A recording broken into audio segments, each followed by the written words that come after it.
রাতের ফুল সাদা রঙের হয়, অথচ গোলাপ, সূর্যমুখী বা গাঁদা ফুল দিনের বেলায় উজ্জ্বল রঙের হয়ে ফুটে থাকে। এর পেছনে রয়েছে প্রকৃতির এক চমৎকার রহস্য।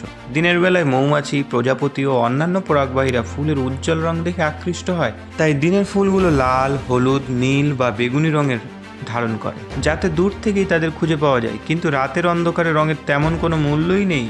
তখন সাদা রং সবচেয়ে বেশি আলো প্রতিফলিত করে। চাঁদের ক্ষীণ আলোতেও সাদা ফুল সহজে চোখে পড়ে, তাই রাতের পরাগভাইরা, বিশেষ করে মথ, সহজেই এসব ফুল খুঁজে।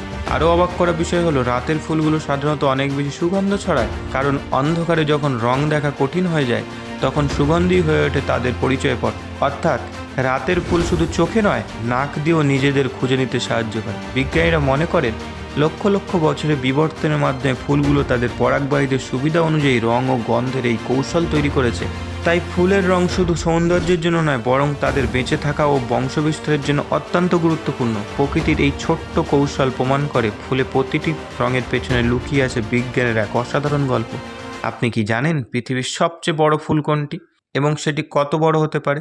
তাহলে অবশ্যই কমেন্ট করে জানান।